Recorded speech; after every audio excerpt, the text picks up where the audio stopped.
আজকের রেসিপিটা হচ্ছে ক্যারামেল পুডিং।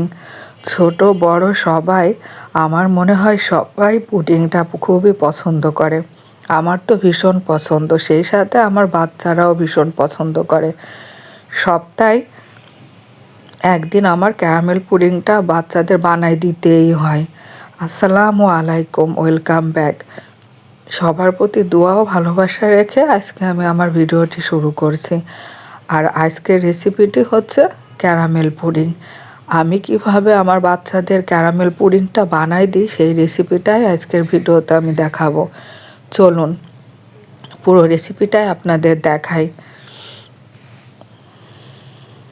প্রথমে আমি ক্যারামেল তৈরি করার জন্য একটা প্যানে হাফ কাপের মতো চিনি নিয়েছি। তারপরে দিয়ে দিচ্ছি সামান্য একটু পানি। সামান্য একটু নাড়াচাড়া করে আমি রেখে দিব। এভাবে জালটা উঠে গেছে।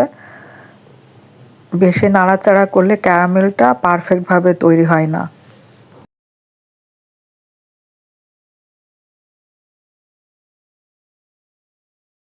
তো আমার সুন্দর একটা কালার হয়ে গেছে, ক্যারামেল পুরোপুরিভাবে তৈরি হয়ে গেছে। আমি নামাই ফেলতেছি।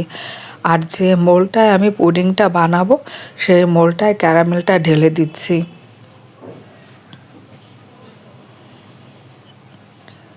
মোল্ডের চারিপাশে ক্যারামেলটা খুব ভালো করে ছড়াই দিব, দিয়ে রেখে দিব।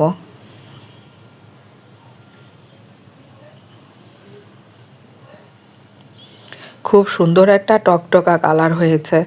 তারপরে একটা বাটি নিচ্ছি, বাটির মধ্যে আমি 3টা ডিম নিব। আপনারা যদি বড় বানাতে চান পুডিংটা তাহলে ডিমের পরিমাণটা একটু বাড়াই দিবেন। আমি একটু মিডিয়াম সাইজের বানাচ্ছি বলে ডিম 3টা নিয়েছি।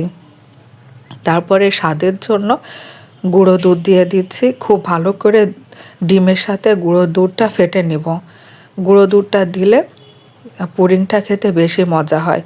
আর দিয়ে দিচ্ছি হাফ চামচের মতো ভ্যানিলা এসেন্স। ভ্যানিলা এসেন্সটা দিলে দুধের গন্ধটা থাকে না, ডিমের গন্ধটা থাকে না। তারপরে দিয়ে দিচ্ছি 1 কাপের মতো কনডেন্স মিল্ক। কনডেন্স মিল্কটা আপনারা যদি মিষ্টি বেশি খান কনডেন্স মিল্কের পরিমাণটা বাড়ায় দিবেন। তারপরে খুব ভালো করে ডিমের সাথে কনডেন্স মিল্কটা ফেটে নিব। তারপরে 1.5 কাপের মতো আমি দুধ দিয়ে দিচ্ছি। এই মনে করেন হাফ কেজি দুধ হবে। আমি আগে থেকে জাল দিয়ে ঠান্ডা করে নিয়েছি। আর দুধটা ডিমের সাথে খুব ভালো করে ফেটে ফেনা ফেনা করে ফেলতে হবে। তারপরে একটি ছাঁকনির সাহায্যে আমি মিশ্রণটা সেঁকে নিচ্ছি। বন্ধুরা, তোমরা যারা ইউটিউব থেকে দেখছো প্লিজ আমার চ্যানেলটাকে সাবস্ক্রাইব করে দিবা। আর যারা ফেসবুক পেজ থেকে দেখছো তারা আমার পেজটাকে ফলো দিয়ে আমার পাশে থাকবা। আর যারা এগুলো করে ফেলেছো তাদেরকে অনেক অনেক ধন্যবাদ। আমি এখন একটা কড়াইতে পানি নিয়ে নিচ্ছি। পানির মধ্যে মোলটা দিয়ে দিব। তারপরে পানিটা একটু কম হয়ে গেছে বলে আমি আর একটু পানি দিয়ে দিচ্ছি। একটা ঢাকনা দিয়ে ঢেকে দিব। আর শিল দিয়ে ঢাকনার উপর একটু ভার দিয়ে দিব যাতে ঢাকনাটা পড়ে না যায়। তো আমি 30 মিনিটের মতো বেক করেছি।